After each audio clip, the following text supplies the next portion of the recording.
Hi, everybody. I'm Allison Cuddy from the Chicago Humanities Festival, and I'm really happy to be welcoming you to today's program, Chicago Neighborhood Check-In Youth Activism. Today's program is part of an ongoing series of explorations of neighborhoods across Chicago in this time of pandemic, of political uprising, of economic crisis, of protests, and so much more, just checking out what's happening in neighborhoods. And given that so much of what we're seeing happening right now is the work of youth, both in terms of protesting, working on issues ranging from education to immigration to police brutality to policing in schools to helping communities with food and other supplies. It felt like a good time to check in with a group of youth organizers and activists. And so I'm really excited about the panel that we have here today and glad you can be here with us. I want to thank our partners, Kennedy King College in Englewood. Thank you so much for being part of this. And I welcome everyone from Kennedy King today.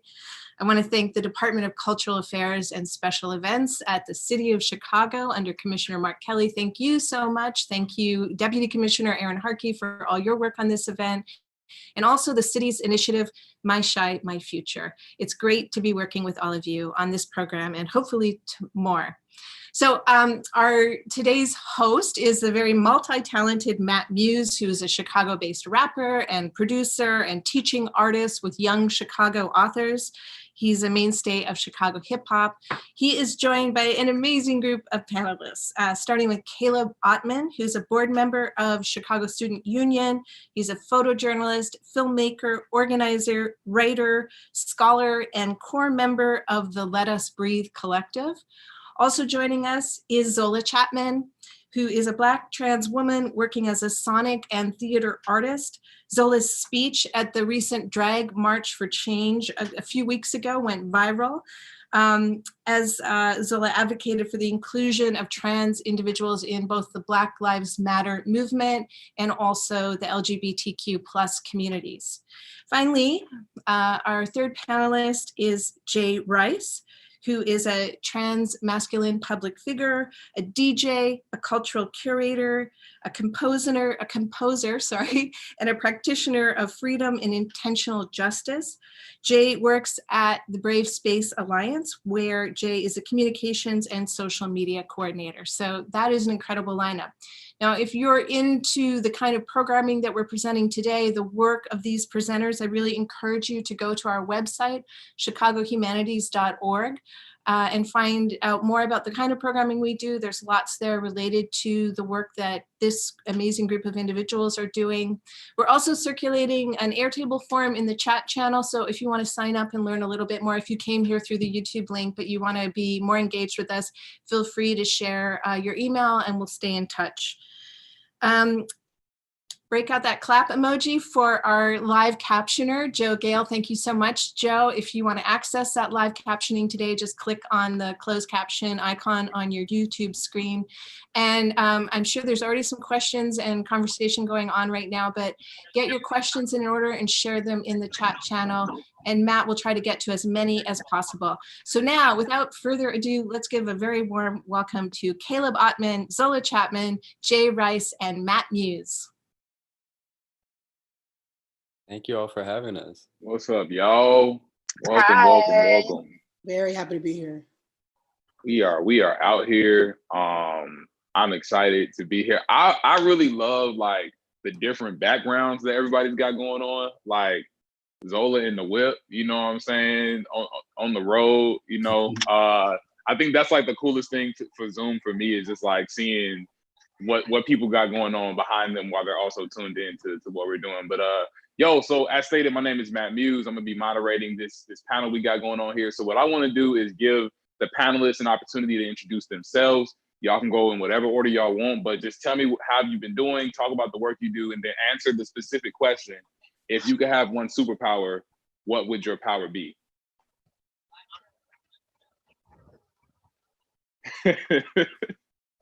I'll go first. All right, cool. My name is Jay Rice. I am, like you stated before, the communications and social media coordinator for Brave Space Alliance. I'm also the founder of Small World Collective. A superpower, wow. probably to read people's minds. I think that would be the most, the coolest, especially right now in these times. Like, I think that's a necessary superpower. That's a bar. Mm-hmm. That's a bar. Who got next? Caleb, where you at? Yo, I'm good to be here. I'm Caleb Ottman. I am a young organizer. I am a core member of the Let Us Brief Collective. I'm a creative director and producer. If I had a superpower, I would want the superpower of just tuning the world out completely. Just like nothing gets past, like Turning it off. just all me, all my presence, just like not having to hear anyone. I think that'd be an amazing superpower. I like that. I guess I'm next. Hi, I'm Zola. Yeah, that introduction is really great. I work as like a sonic artist, a theater artist, a DJ, all these great things, and an organizer as well. If I had a superpower, I'm gonna go for like the manipulating of atoms. I want to manipulate atoms and rebuild them in like the way that I see fit. Because you can basically do whatever you want to do with that. Hey, okay. I like that. I like that. Cool, cool. My power would probably be telekinesis. Like, I just want to move stuff with my mind. Like, I just feel like I can make myself fly. Like, it's just so many things I could do if I could just move things with my mind. I also want to say the hair on this panel is exceptional. Like, I think the four of us have done it, you know, and I'm happy to be a part of a panel with hair that's as beautiful as the three of you all. Yes. This is a good panel. Yeah. Cool.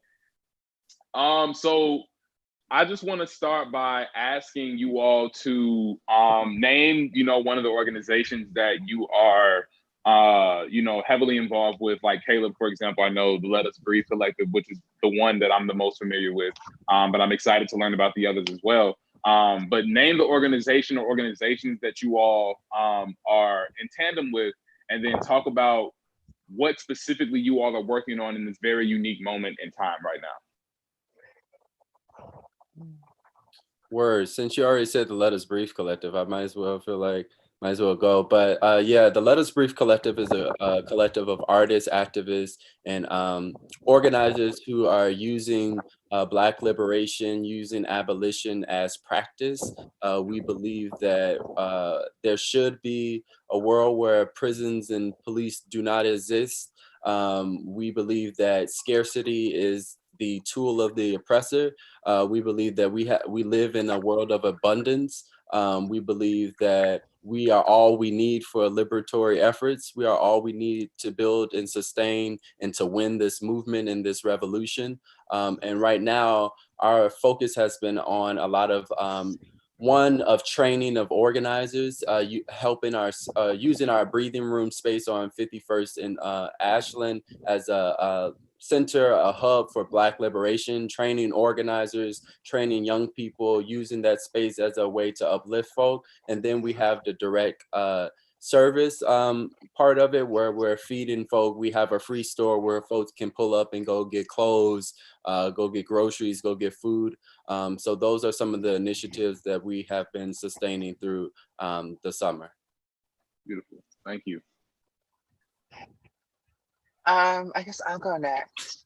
Yes, the organization I'm most involved with currently is Molasses Chicago, which does work specifically to produce workshops, like social gatherings, events, and also share resources and aid to Black TGNC folks, so trans and gender nonconforming individuals.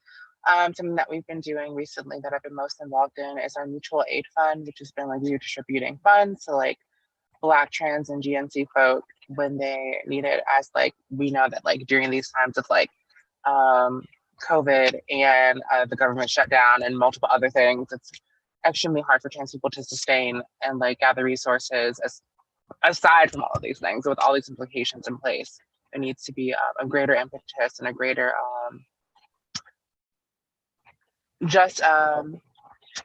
Lord, words are leaving me right now. But the effort to support and provide for trans people needs to be much greater. So we've been doing that, and we've been sending out care packages to Black trans folks who need them. Yeah, because self-care during this time is also extremely, extremely important and imperative to be pursued. Beautiful. Thank you. So I'm with Bracelets Alliance. That's the organization I'm doing most of my work with right now. Our mission is very clear and simple. We are here for the liberation of LGBTQIA plus folks, especially those folks of color. And through perpetuating that liberation, we provide different mutual aid programs, support programs, things of that nature. But mainly it's a focus on providing resources that are culturally competent and affirming as well. One of the main things we've been doing lately, probably the biggest thing, is kind of our boots on the ground efforts that we've had with different protests and demonstrations, along with our food pantry, which in the first 3 weeks of the crisis fed over 15,000 people. So right now, that's kind of our main goal. That's even part of our building fund that we're doing, is trying to make that crisis pantry something permanent. So something we've been focused on is kind of that those emergency resources that have really been needed in our communities, especially on the South and West sides. We're the only LGBTQ center, Black-led, trans-led center on the South side. So yeah, our main focus is, again, allocating those resources to the communities that really need it, keeping our food pantry sustainable, and being able to give direct supplies and donations to different communities, to different protests, to different actions, and things of that nature. Awesome. Thank y'all. Yeah, so I am a teaching artist. As stated, I'm a teaching artist with Young Chicago Authors. So I teach hip hop and poetry in different high schools and colleges around the city and the world. I am a rapper. And I think what's been really cool with working at Young Chicago Authors is all the organizations that you all just spoke on, I learned about at the moment I started working there.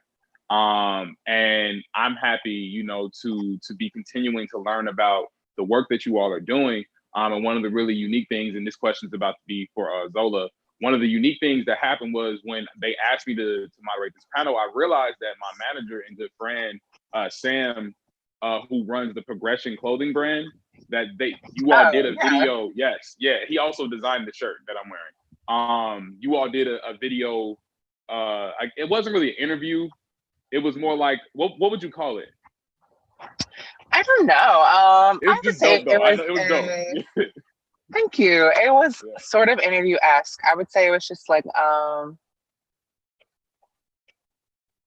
it was an analyzation of like identity, I think. I don't know. It was interesting. That was a very great way to say that. Yes, and so that was how, you know, I learned about you initially. And I want you to kind of talk about the speech you did that went viral with the march, and talk about how that moment came about, and also, you know, how do you feel about folks consuming that speech on a bigger scale, and do you have anything you want to add to it? Because I think that when things kind of get caught up in the moment, there are things that maybe afterwards we're like, okay, I also want to say this too. Y'all saw that clip, but this is more that I can add to what happened in that moment. Yeah, personally, I don't know. I think everything that I needed to say within that moment in time was said. Beautiful. And then I came back up on stage and I hexed all the white people, which I did not know I was going to do. I did not plan to do that. But I did do that, which is also something that was meant to happen as well. I feel like I said everything that needed to be said in that moment, but I do want to emphasize that, like, Black trans women are unspokenly expected to provide all of the major like monikers and like ideas and like the lifeblood of like queer culture like across the country, and that is what is expected of them. But like there's no repair, there's no like acknowledgement of like the work that is done within that innovation, within that like the invention, within like the nurturing and the caring of this culture that like Black trans women have predominantly provided for queer people in America. And there still needs to be a lot of restoration and work done to provide for these individuals who have really just like, you know, spun this culture out of like not nothingness, but like literally the things that they could access, things that they could have in terms of like their vernacular, their bodies, their movement and expression. Yeah, and just that like white people need to do more. They need to do more and expect less. Yeah. And I love that. Yeah, perfect. Getting that tattooed on me. For the white folk. Cool. And so, Caleb, I know you all recently, I had the pleasure of pulling up to the Defund or Resign rally last week.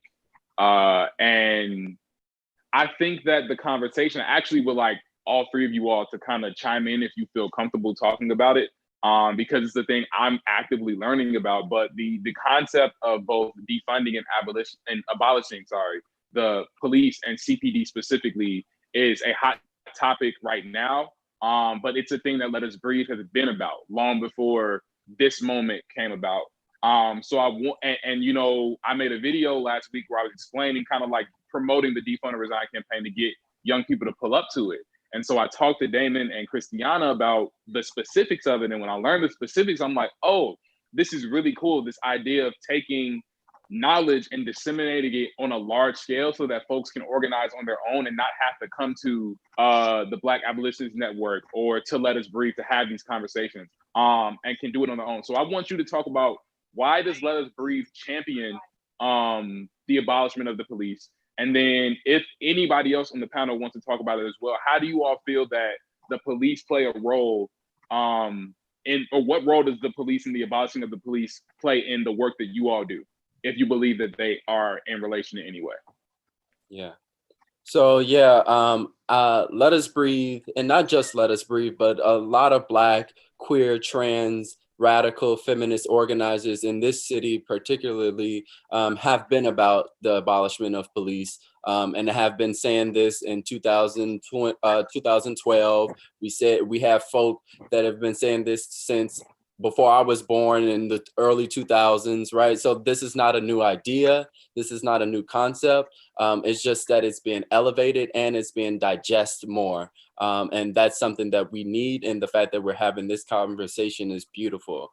I think that one, if you know the history of policing in this country, you know that they come from trying to catch my ancestors, trying to catch people that look like everyone on this panel, right? If you know the history of policing in this country, they have been used to infiltrate, to disrupt, to silence Black liberation, queer liberation, trans liberation, immigrant liberation. We know that the police are literally the guns of the state, right? So whatever the state's operandi is, whatever the state's agenda is, which is not ours, right? It has never been ours. They go out and carry forth that agenda, right? When we look at the daily interactions with Black folk, Black trans folk, Black queer folk, with police, it is not one of safety. It is not one of security. It is one that literally Black people will go out of their way to not have an interaction with people that they pay, right? Let's be very clear that the police do not keep us safe. We keep each other safe, right? And it's also this idea or the difference between safety and security, right? Safety is schools. Safety is housing. Safety is job opportunities. Security is, I don't want anyone walking into my house, right? Security is, I don't want to be shot at, right? So in order to have safety, we need security. And in order to have security, we must need safety.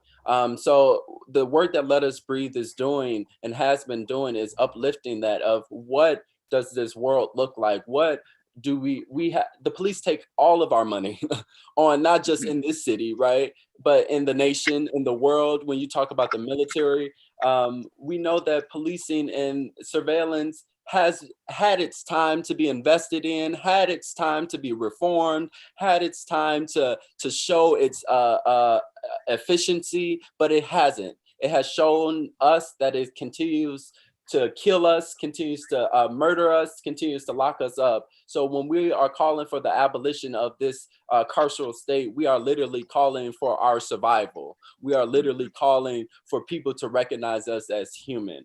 And then the taking of resources, and what we're calling for is to reinvest those resources back into our community. You say that they'll go and say that, talk about Black children's literacy rate in this city. But then they'll go, just like Rom did, and close 50 African-American schools, right? And then they'll take that money that they close the schools from, and then they'll go and hire 1,200 more police officers to arrest Black boys on street corners. That is the system that we live in. And we need to disrupt that. And we need to train people to use abolition in their own way, right? Food justice is abolition. Climate change justice, or climate justice, is abolition, right? Trans justice is abolition. And abolition is not just, oh, rah, we're out in the streets getting in the face of police officers or for 12.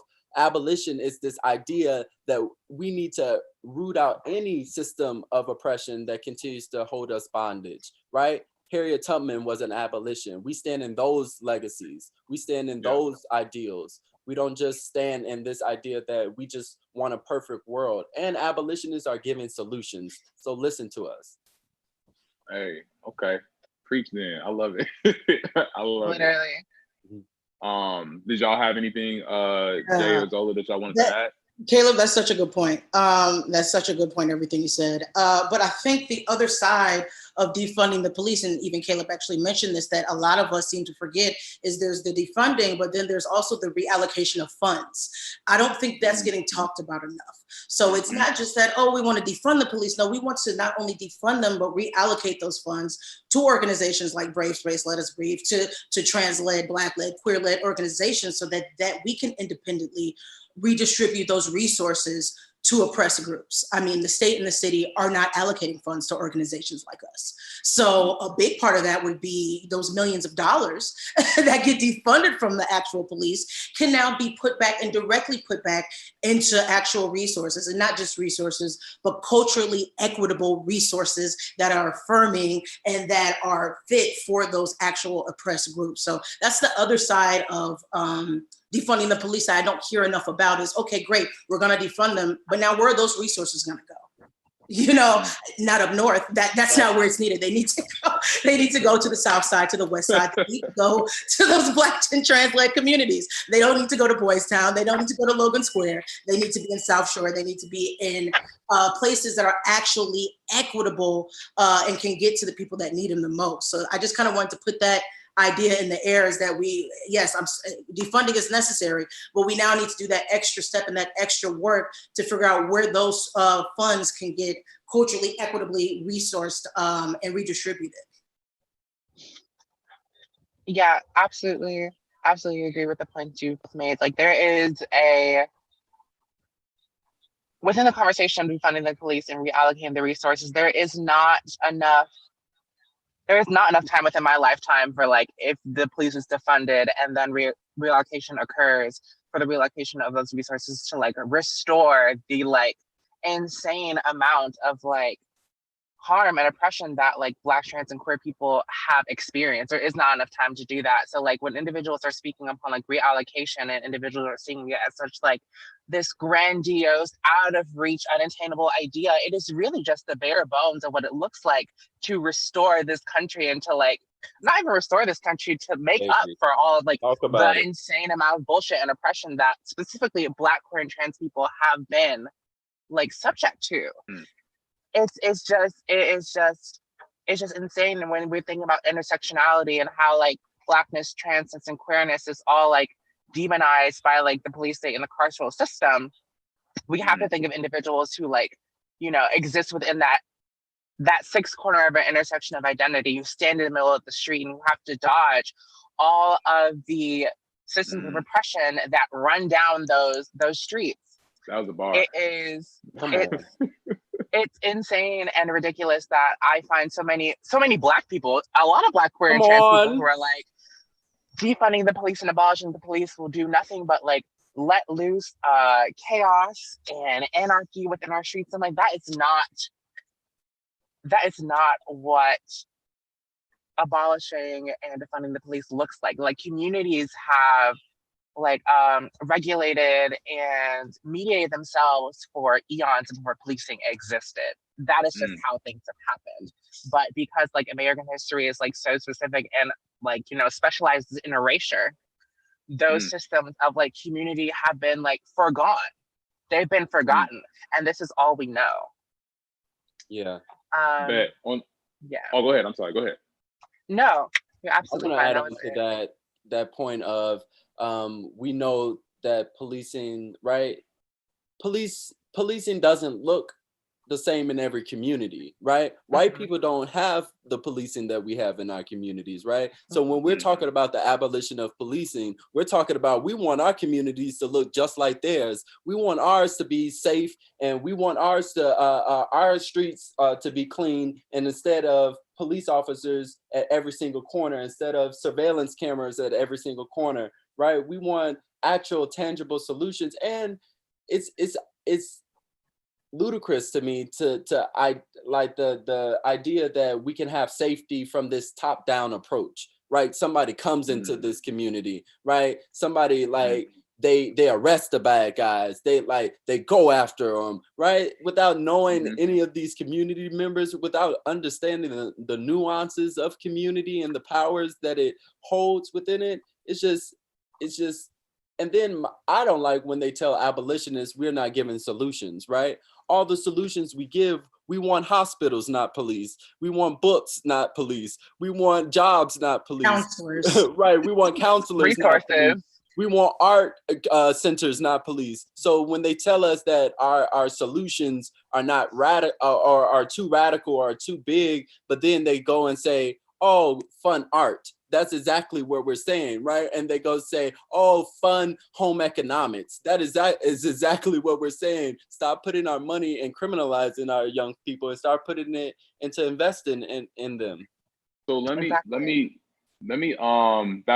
I love everything y'all said, and I'm gonna play devil's advocate for the sake of starting a dialogue and also starting a thought process. And it's rooted in a real conversation that was had. So similar to what Jay was saying, my friends and I started a food drive the day that Lori Lightfoot cut the CPS lunches. Trina, Tyler, and Dominique James came together with, and Jihad, I keep forgetting his last name, but they came together with this great idea to supply lunches to the folks outside of Burke Elementary School in Bronzeville. And I pulled up to help. And since that day, that was June 3rd, I think, maybe June 1st, I don't know. Since that day, we've been doing a weekly food drive outside of Burke because we got so many donations that we were able to sustain it throughout the summer, which was beautiful. This past Monday at our drive, there was a conversation between one of the community members who were coming to grab food and one of our leaders. And she was explaining to the community member how the work we're doing is in tandem with the concept of defunding the police. So if those funds were reallocated to more programs like this or to a sustainable, healthy grocery store in the neighborhood, right? We wouldn't need to even be out here. But there's so much money going toward police, and this community is fully disparaged, you know what I'm saying, and needs this, right? And his rebut was one that I respect highly, and I'm going to say in this conversation, because like I said, I want to start a dialogue and get you all's thoughts. So the conversation kind of turned into not a heated back and forth, but it was a back and forth, and he didn't budge on his opinion. And what he was expressing was, and I'm going to try to make it concise, but he basically was like, hey, yo, y'all are out here talking about defunding and abolishing the police. And all three of us on this panel are from Chicago, right? Are we all from the South Side? No. Yeah. I'm from Evanston originally. I live on the South Side now. Oh, okay. And you're from the West Side, Caleb? Out West 290 all day. Okay, for sure. So we got a mixture, which is perfect.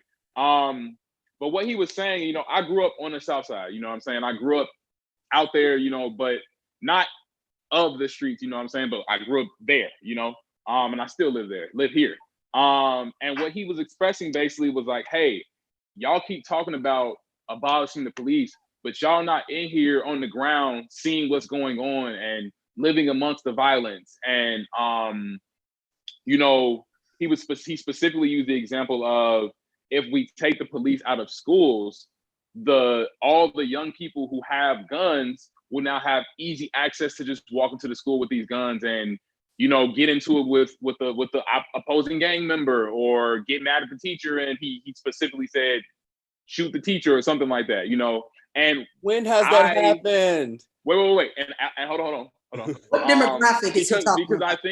I think that it's very easy to say when has it happened. I think that's a very easy response, and I respect that response. But what I felt in that moment, it was a Black man, mid-30s, standing there with his 2 daughters holding his hand. And what I felt in that moment was a real lack of understanding of the mission, maybe because the what you were saying, Jay, the repurposing of the funds wasn't said properly by us, but also a real fear of what's going on in the world that he's living in that is not directly tied to the organizing world. And so, yes, I would love to just hear y'all thoughts and ideas. And if you were in that conversation, how would you all assure that person that the defunding and the reciprocity, that's not the right word, the repurposing of funds will go to solve the problems that the community is facing? Go ahead, Zola. I just want to specifically comment on the fact that like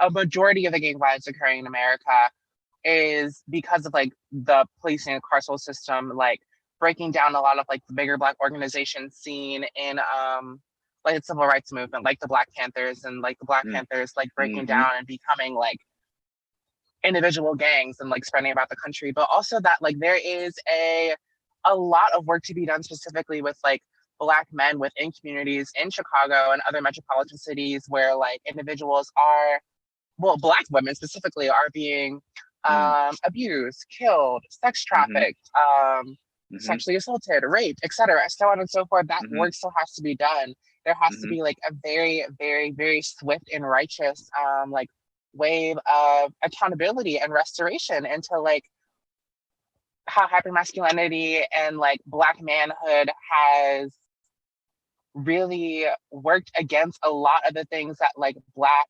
revolutionaries and abolitionists are trying to fight for. And it's a really hard conversation to have and to like foster, because like what this individual, what this father is talking about is specifically like stemming from these things. It's stemming from like, Lord Jesus, how do I nicely say this? Go ahead. No, you good. Come on. It's stemming from cis Black men more often than not working against the movement. Talk about it. And it is extremely frustrating. It is heartbreaking, especially being like a Black trans woman and knowing that like the most likely way that I will like meet my end is like by the hands of a Black cis male lover or like sexual partner, like client, etc., so on and so forth. Like that is the reality that so many Black like trans women like experience. And like talking about like domestic violence at the hands of like Black men, talking again about like sex trafficking at the hands of Black men, talking about like all of these like implicit like forms of oppression within the Black community and like Black patriarchy, misogynoir that are taking livelihoods and like, you know, life in general from Black women. Yeah, there has to be a conversation upon what that looks like. And that comes with like defunding the police and reallocating those resources so communities can build systems to hold these individuals accountable. So communities can build systems to educate like young Black children about why this behavior is wrong. So there can be systems in place to like rehabilitate and like help individuals who have been harmed by the systems put in place by Black men in terms of like violence and like sex trafficking and like all of these things. Yeah, it's a really hard conversation and it's really heartbreaking to have. But I know so many Black women who are angry at Black men specifically for how they are showing up in this movement. I even saw a TikTok, or I was told about a TikTok about this Black woman on TikTok, and she made this video talking about like, oh, Black men are worried so much so about the police, but they need to worry about Black women retaliating. Talk and about I don't think anyone has thought about that. And I have thought about it internally for so long, but just like, there's no space for us to say that we are so fed up with being subject to misogynoir and patriarchy in its most oppressive and violent and disgusting forms, that we are ready to fight. We are ready to kill, and we are ready to retaliate with a swift and unforgiving justice. There has to be justice in terms of these things, especially when it comes to like, this is a cyber conversation, but like the sexual assault and like molestation of Black children by Black men in Black family structures. It is ridiculous. There has to be work that has to be done. And that can all be supported and funded by the defunding of the police. Right. That's like literally. Zola, you're totally right. I mean, I don't even know if I could have had this conversation with this person, because what I'm hearing from him is like very akin to Black on Black crime. And I can't, you know what I mean? I just, like, if your first response is, oh, we need police because the gangbangers in school are gonna shoot each other, like, these are children. So instead, if your mindset is that we need police in schools rather than counselors, rather than grief counselors, rather than resources, it's hard for me to have those conversations, but I do try to be willing to have those conversations with Black people. But like you mentioned, Zola, it's very hard to have those conversations with Black cis hetero men. So I don't know, I think it's coming from a place and lack of understanding of how resources actually can be reallocated. Yeah. I think it's a lack of understanding of what actually defunding the police means. And I mean, you said, he's standing out there with 2 little Black girls. So I wonder what his sense of responsibility to his community as a Black cishet man is. You know what I mean? It seems hostile. It seems like you all were met with hostility rather than with understanding. And I totally get that we're in hostile times, but it's hard to see how someone who's coming to get supplies and groceries, because literally there is no grocery store in your community. Talk about it. Or the grocery stores that got looted, and whether that's a good or bad thing doesn't matter. The fact that it happened and that those stores continue to shut down and stayed shut down, that's the issue. Us defunding the police and not that's not the gangbangers in the schools is not the issue. So I have concern with my community, who is so quick to throw our youth under the bus and be like, oh, well, if we take the cops out the schools, the kids are going to shoot each other. No, that's the wrong skin color for that. That's not us doing that. That is the wrong skin color for that. Just to be honest, I mean, we're not the ones that's shooting up schools. That does not happen. If you want to talk about gang violence in communities, though, again, that comes with defunding the police. When you defund the police and those millions of dollars that they have, those millions of dollars can now go towards a resource center in this neighborhood that's stricken with gang violence. It can go towards job training in these neighborhoods. It can go towards youth centers in these neighborhoods. So it would have been real hard for me to have that conversation and try to break that down to someone who is so quick to throw away our youth like that. And I think I might be the oldest one on this panel, so I'm a little flattered that I'm on a youth panel. But when I look at, Zola and Caleb, y'all are out here doing the necessary work. And I'm not in a quickness to throw our youth under the bus like that and be like, oh, they need to be policed because they can't control themselves. No, they need resources because their parents are working 3-4 jobs. They're in a 1-parent household. They're going through different things in school. Some of them are dealing with different battles with their sexuality. There's no resources. There aren't enough counselors in schools to actually help these kids. So I'm not going to say the cops need to be in schools because they're going to kill each other. That's just an ignorant take on what these resources and what tax dollars actually should be used for. Can do, right. Got you.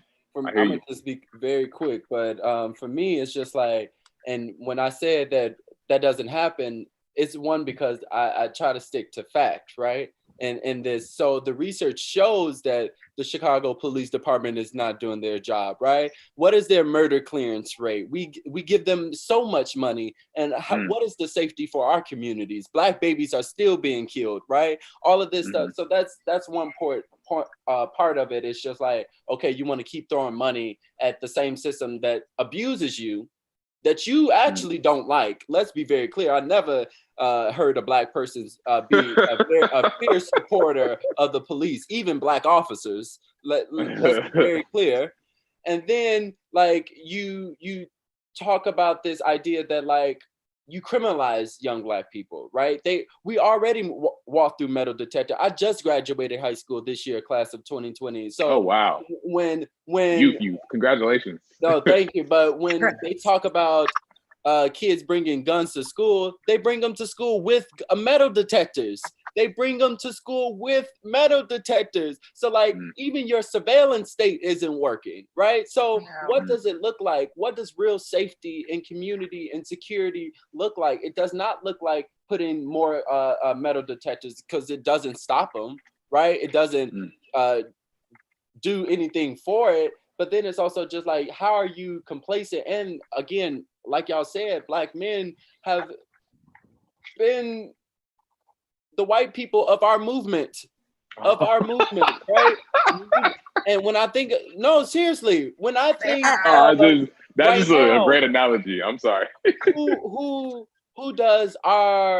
do all the white governors and mayors call when Black issues are at the forefront of media coverage? It's the Al Sharptons, it's the Jesse Jacksons, it's the DeRays, it's the Sean Kings. It is those people who have access to leadership roles in our movement, right? And it is the Black women, it's the Black trans women, it's the Black queer folk and non-binary folk who are actually the spine, the foundation of it. And then we see this, that like Black men, I am convinced as a Black man that we are only looking out for ourselves. We are not even looking out for the mother and the uterus that pushed us out. We don't care about that, right? We only care about ourselves. And it is going to take for Black men to really unlearn ourselves, right? Because everything we're taught is that we have to be this primary figure in our community, right? The Black man is what is going to free our community. It hasn't. Sorry. Also, something that I wanted to comment on with like the idea of these young children, like literally coming to shoot up schools. It just, again, like that's not our demographic, that's not our tea. But what is something that is happening like verbosely within like CPS schools is like not only like the school to prison pipeline, but like the school to military pipeline and the military to police pipeline. Like personally, like I have a father who is a sergeant for the CPD. Like, and my father was homeless, had no other options, was being abused not only by like his mother, but his like stepfather, and like had no hopes to do anything and had no resources to pull him out of the situation. So what was the first thing that he could think to do to save himself? Enter the military at 18 years old, serve for 4 years, be like sponsored for college and become an officer, because this is the only thing that he could imagine doing aside from committing crime. Committing crime is another way for to demonize the reallocation of resources, things that people deserve to have to live and survive. Like it is not a crime.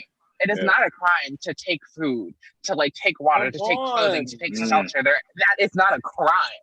Like, and it is ridiculous and is a facet of institutional racism and oppression to call it such. And so when we talk about what do Black children need in terms of like who's going to protect them from like the big bad wolf who is this mysterious Black child with a gun, that child does not exist. But who is protecting them from the very real like villainous like looming presence of these pipelines that I have literally seen work on individuals and people in my family, like friends that I have known, and like has resulted in their imprisonment or becoming another cog in the machine that is a system. And it's like also this idea that like, ain't these your nephews? Ain't these your cousins? Right. Ain't these your sons? Ain't these your godchildren, right? So that the fact that we are willing to call the states on our own people before we even deal with our own, it shows us the status of Black community right now. But even on a more personal level, I'm sure he hasn't had good experiences with the cops. I'm sure he can give us numerous of times where he's been profiled. So like, even again, on what Zola's saying, not only do we need to get cops out of our schools, but we need to stop with the military recruitment in low income and Black and brown schools. That needs to stop. That needs to be illegal. There needs to be a stop to it. So yeah, the prison to school pipeline, and also we got to get these military recruiters out of our schools. Literally. Yeah, it's like, think, so do you want to go to jail or do you want to put niggas in jail? Exactly. What do you want to do? That's it. That's the only choice. And I think it's also very wild. Like I remember when I graduated high school 10 years ago. But like I remember, I remember when I graduated, I didn't plan to go straight to college. I was like, yo, I hate school, blah, blah, blah. Like, it is what it is, but college is not going to be the move. And I remember the day that the Army, Marine, Navy, and I don't know the other one. What's the other one? Air Force. Recruiters all came to our gymnasium. Oh, and the National Guard. They all came to our gymnasium, and it was just like, I was like, oh, cool, I could probably do this. Like, I wasn't thinking about nothing. Like, it was just like, oh, it's this thing in front of me that will get me, it's an ends to it or a means to an end. Like, oh, I can have money and have a decent job and not have no debt. I mean, war, I won't even go to war, like type, you know what I'm saying? But then I didn't even think about it. You know, I went to Morgan Park. Morgan Park is in the hundreds, you know what I'm saying? I didn't even think about did you go to Morgan Park too? No, I'm from 87th California, so it's right down the street. Oh, okay. And Okay. Ayo's my cousin, Ayo Dansuma. Oh, there you go. Yeah. And so I'm just like, I never even thought about the fact that it's an intentional, you know, and I have now, but just that you brought it up today, it's an intentional like thing that's being done in order to, you know, indoctrinate and get Black folks into these pipelines that Zola spoke about. And the thing I'm thinking about now is how instead of using funds and, you know, time and money to build up Black communities, the federal government is looking at Black bodies and people as a means to an end. You know what I'm saying? We need soldiers. So here, instead of giving y'all some money and resources, come join the Army, you know? And it's just really, that's just a thought I had. It's really sad. I'm gonna shift the focus a little bit. I'm gonna ask some of the questions that have been asked on the YouTube. And also shout out to everybody who's out there watching. I hope y'all are enjoying the conversation. I also just love the conversation the three of you all just engaged in about that. And I'm gonna say something real quick before I get to this and ask a brief thing. I remember seeing something on Instagram. I don't remember who exactly posted. It might have been a repost from somebody else that no name posted. But it was basically saying like, yo, like, don't get caught up in the moment, you know, the big, oh, it's on the news everywhere. Everybody's tweeting about it. Every famous person is talking about it, blah, blah, blah, blah. Then when that moment dissipates, you know, a month later, it's been a little over a month, maybe a month and a half since the killing of George Floyd, which was, for some people, the catalyst to the huge uprising that's happening right now. And obviously the work you all have been doing has been long before that tragic event took place. But just, I want you all to just speak on what is it like to do work outside of the moment? And then are there benefits of these moments, or do y'all view these moments as a hindrance to the movement? Because I know like in these moments, you get so many people who get really excited and are really on board and they're listening to everything you're saying. And I can imagine that by fall 2020, by winter 2020, when it's colder outside, you know, when it's less fun and easy to be in the streets, you know, the numbers are going to drop significantly. I'll even say from our food drive, and this is not a diss to anybody, I appreciate every donation we got, but the substantially high amount of financial and physical donations we got the day that Lori Lightfoot cut the lunches compared to the donations we got last week is such a stark difference. And I'm like, yo, I wonder how folks who have been organizing for years, you know what I'm saying, feel when there are these moments, but then the moment ends, you know? So I just want to get you all's thoughts on that. I don't think it's a hindrance in any way. I do think that maybe organizers can feel some type of way like, hey, we've been saying this for years. Caleb, you started off by saying the work that you all have been doing, you've been doing this for years. So maybe a figurative slight slap in the face can be how it feels, but I don't think it's a hindrance. I think it's necessary. We need these big spurts of momentum coming from our communities and from allies. We need that. I think that as organizers, we need to kind of shift and try to figure out how to maintain that momentum within our own communities. But I definitely wouldn't call it a hindrance. I would say it's very necessary. But I think it's also important to shout out and name and give recognition to these organizations who have been doing this day in and day out for years, for decades, really. So yeah, I don't think it's a hindrance, but it's interesting when big things like this happen.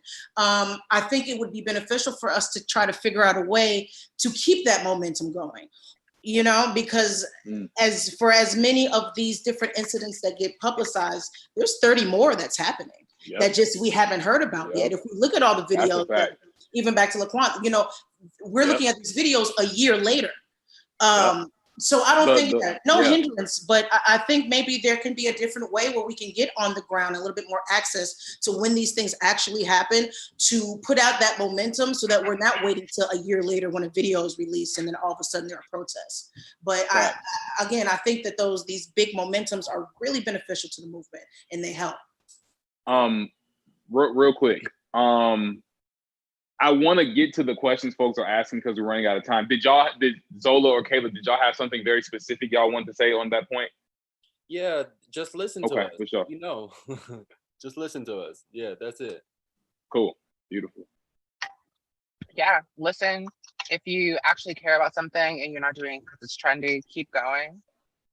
And yeah, be willing to lose friends. Be willing to lose friends who who don't hold the same standard of like, you know, action and like excellence in terms of like what it is to work against the system. Like this is not cute. This is not fun shit to be doing. This shit is hard as fuck. Like you will lose friends. Family members will not talk to you anymore because they will say you're too radical. You're doing too much when they're doing nothing at all. So just be ready. Like I said before, like do more and expect less. Nice. That's what this is. Bars. Perfect segue into the first question. So this is the first question that we got from the YouTube. And I believe I want to pronounce the name right. I think it's Runa. So it says, I guess a big question on my mind is how we can fairly compensate youth activists for the hard work they are doing, especially working in such a non-traditional, non-paying field. Pay us. My cash app is Caleb Ottman, KALEB, I've been organizing for half a decade. I am 18 years old. I've done it all across the world. Haven't got a big check, nothing. So pay us. You know what? I gotta commend the youth. They put their cash app on everything. That's not something I'm used to doing. It's on every protest description. So there's no excuse if you don't know how to pay them. No, the youth knows how to get paid.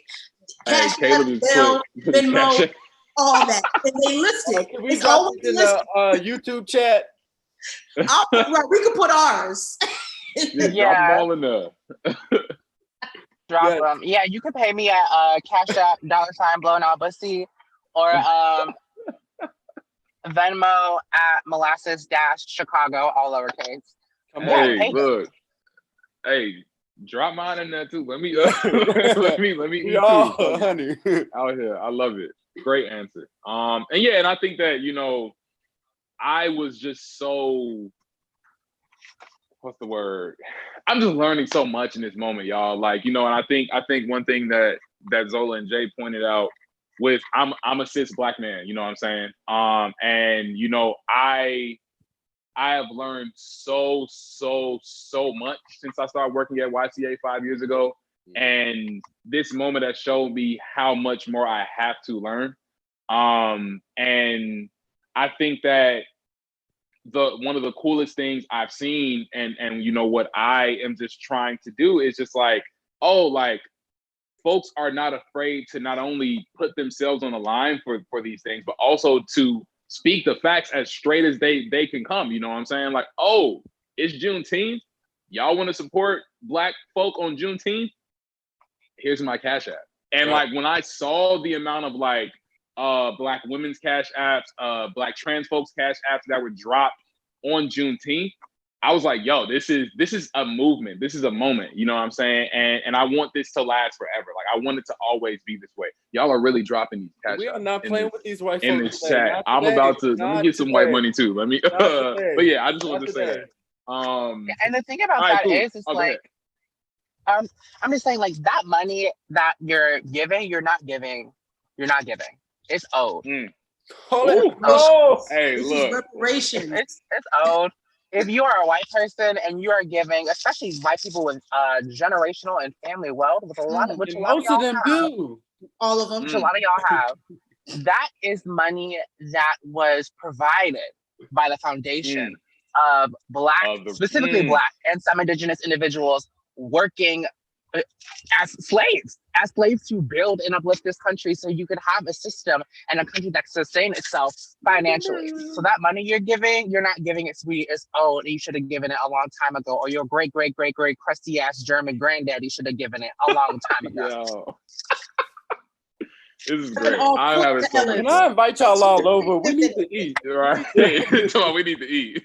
Yes. All right, I'm That's with a good it. point, Zola. It's reparations. It is not charity. This isn't charity. No. This is reparations. And there's no such thing as a selfless act. That we always want something from something. Like, Exactly. You want to look good on Facebook? Go on and send us $1,000. Oh my God. We love you. Shoot, We love I'll you. shout you out. You did good. You did good. Boo. This is so much fun. But all facts. I'm gonna go to the next one because we got a couple on here. I'm not going to say your last name, Mary Claire, because I do not believe in butchering people's names and I like to say them right. But this is and so because I know I won't pronounce it properly, I apologize for that in advance.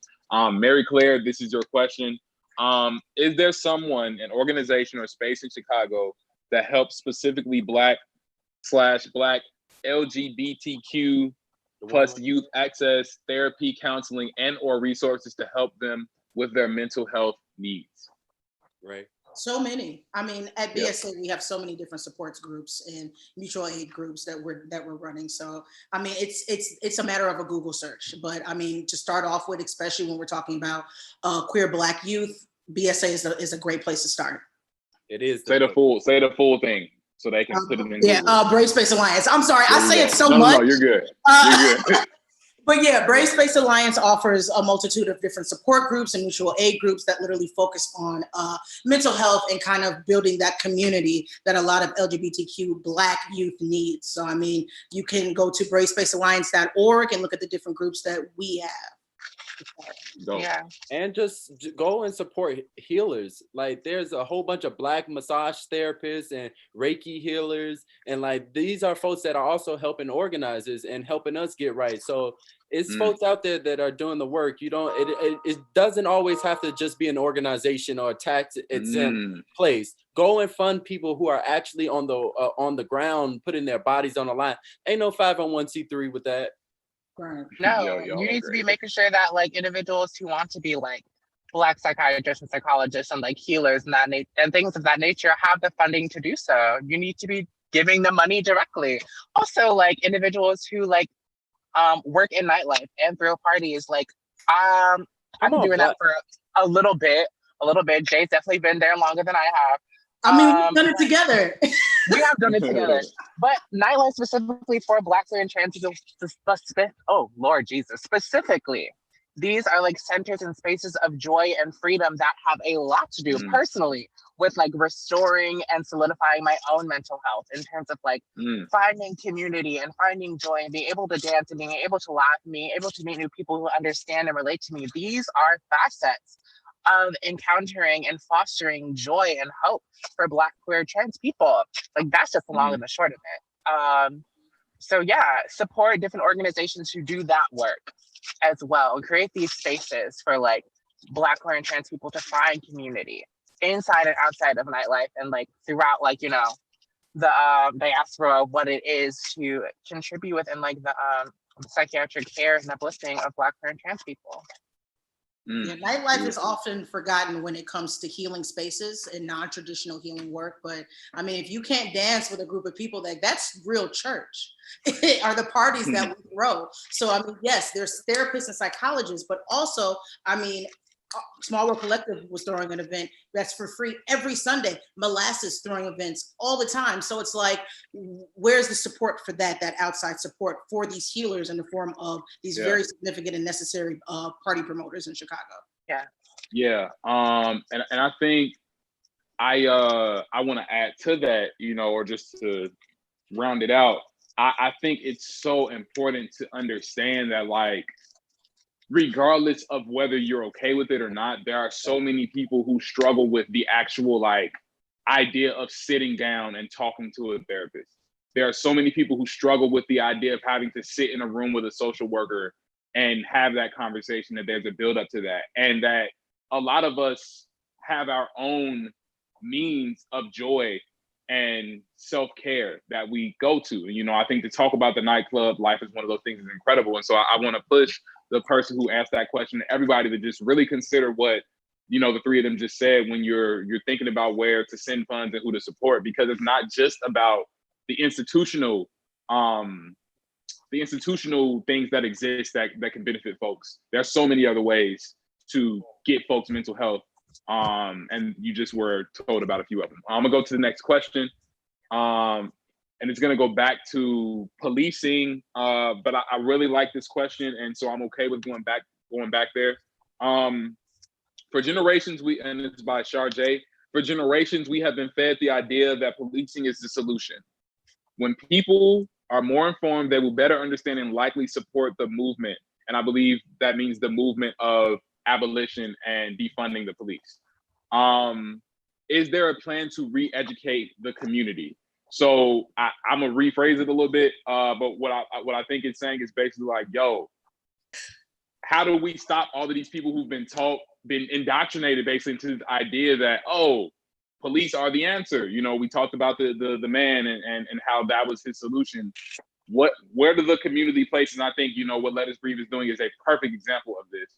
What are the community things happen in the community whose goal is to re-educate and kind of get rid of those ideologies that say we need the police, and teach them to better understand how the funds are going to be reallocated and how life without policing will look? Yeah, I think one, and I'm going to be quick, but I think one, abolitionists don't have all the answers. I think that's something that, like, we're not here giving you a plan, a policy package that says this is the solution. What we're saying is you are the solution. You re-educating yourself about the abolition of police, or about the origins and how police operate, is abolition, right? Now you have to take your needs, your wants, your skills, your toolbox to say, how do I adapt abolition for me, right? For example, on that last question, they were talking about party promoters. I am more trained as a cook than I am an organizer, right? I was in culinary class since I was like from 6 to 16, right? So abolition is food to me, right? So those things are deeply connected, right? So when we are saying support and heal us, we're also saying feed us. We're also saying throw us parties or give us money so we can throw parties. So abolition is you. Abolition is how you come to the work. And organizers are doing the training, the re-educating right now. People are doing it. It's teachers who talk about police and prison abolition in their classroom. Yeah. It's books. It's whole Haymarket books. Go and buy their whole catalog and read. It's education out there. I think people want us to spoon feed it to them, and we're not interested in it. I wanna jump in and rebut the last thing you said, and I'm gonna say it like this specifically because it's a thing that I am also learning. I've never, ever wanted anything to be spoon fed to me in my life. I seek out knowledge independently. What I think, if I'm understanding correctly, or I'm gonna just speak from my perspective. How about that? That's better than to try to interpret a question that I didn't ask. I think it's more so like when how do you say it? When you realize you've been indoctrinated in something, basically, and it's like, dang, what do I do now? Now that I'm already at the place where I know that thing is not the answer.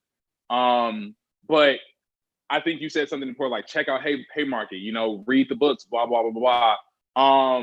What things in the community may already exist for me to pull up to and engage with is what I'm more so hearing it as. Like, not like, oh, give me the answers, organizers, since y'all want to get rid of the police. More so like, hey, I understand that that's not the answer, but I have been indoctrinated. So now I don't know where to go because I've only been given one thing. So where could I go? Sorry. This question, like individuals asking me this question just makes me, All the time. it makes me want to break it down as if like, not as if it's, I don't want to like infantilize anyone having a conversation with them, but asking simple questions like, do you know someone who's been killed by the police? Yes. How many people? Work. 7. How many people do you know who have been like killed by Black and Black violence? Fewer than that?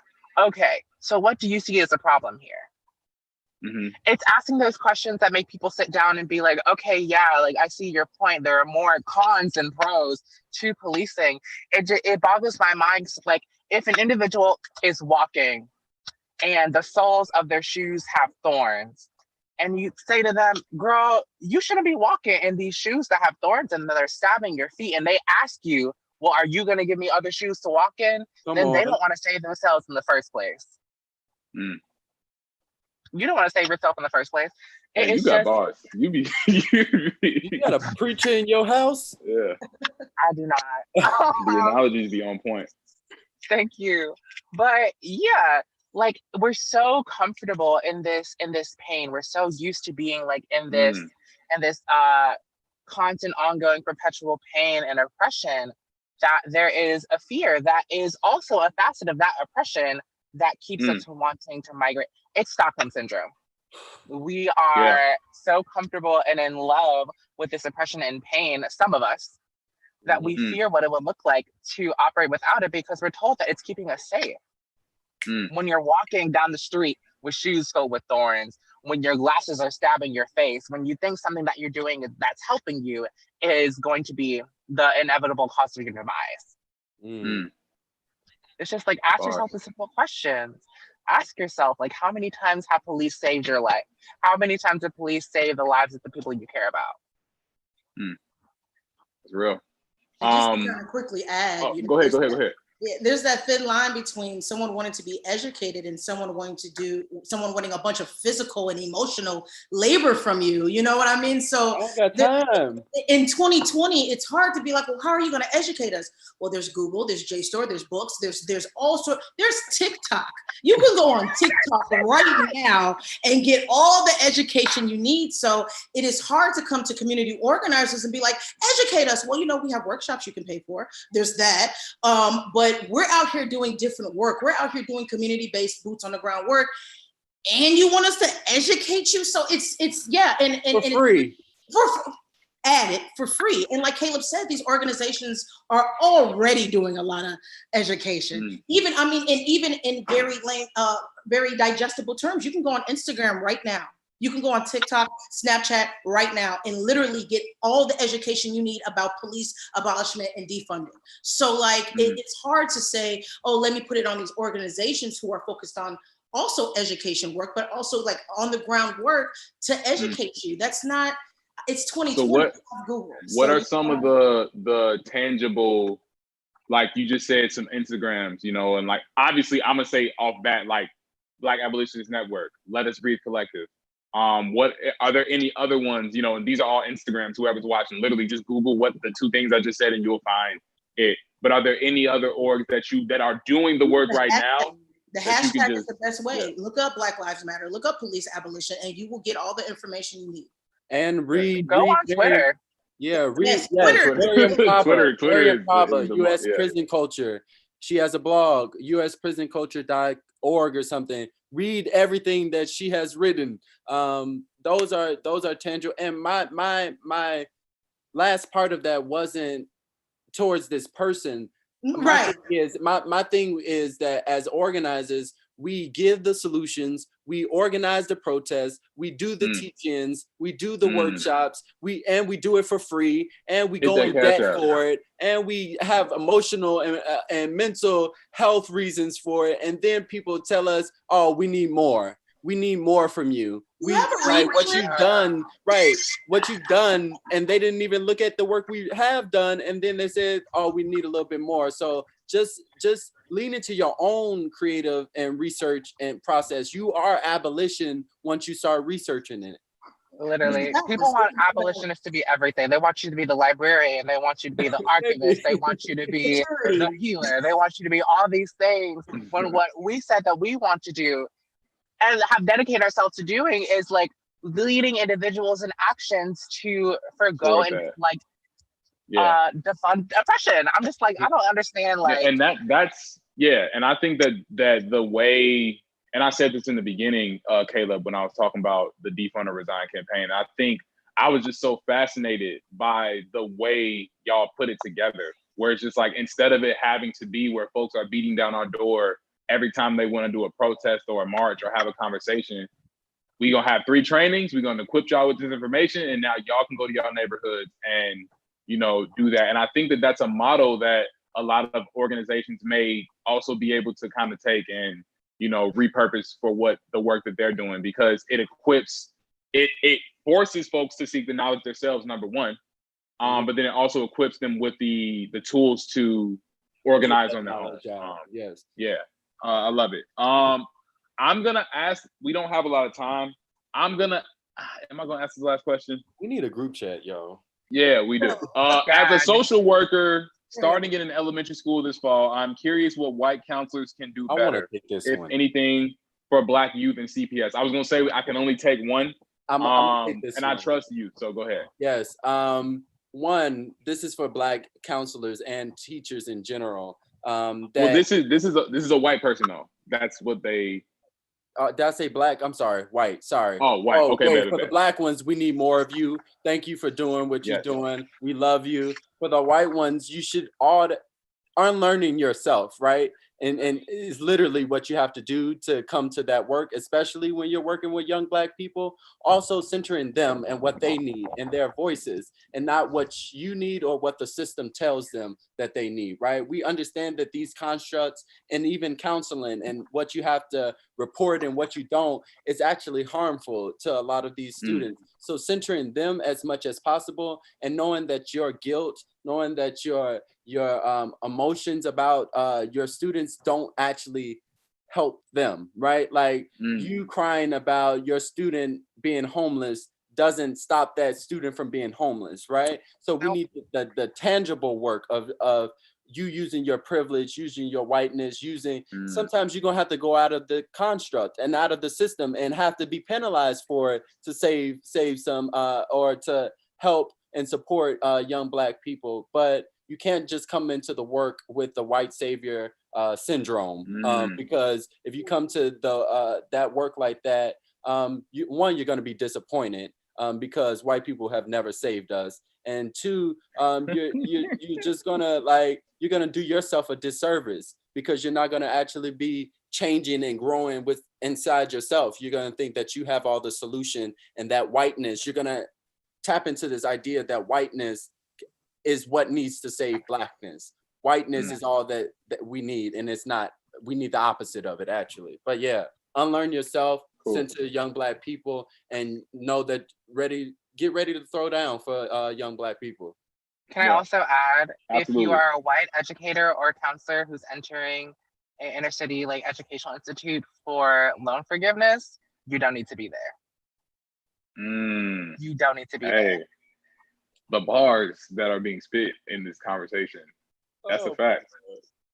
I think, I think that's our time. So I'm gonna just say, I absolutely enjoyed this conversation. I've never met you all in person, and I think it was awesome to meet you all in this conversation and to hear you all's perspectives. And I think the work that the 3 of you all are doing is phenomenal. And I just want to encourage y'all gonna do it anyway, but to encourage y'all to keep doing what y'all doing. But bigger than that, encourage the folks tapping in and listening to open up your brains and your hearts for knowledge and to learn about the causes that these 3 folks are working towards. And you know, one thing I said when I was cursing out some white people at a march, I was like, yo, if you pull up to the march and your mindset is, all right, cool, I'm here, so I'm doing the right thing, that your head's in the wrong place.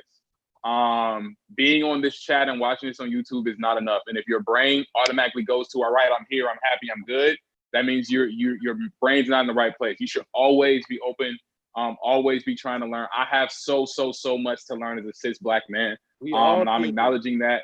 And I think that everyone watching should definitely just be open to learning, no matter how many strides you make in being an ally or, you know, doing the work. And I think these three folks can be supporting them would be a great way to open up your knowledge, but to also, you know, hit their Cash Apps and their Venmos and they Zales to give them, what did you call it, Zola? You said it's not a donation. It's not a donation, it's what's owed. Exactly. I'm taking what you took from me, honey. Cool. Well, y'all have a lovely, I don't know how it's gonna end, but y'all have a lovely rest of y'all day. Y'all be safe out here, okay? You too. We'll get that group chat. Yes, please. Yes. No, the group chat. Yes, absolutely. We just killed them. They ain't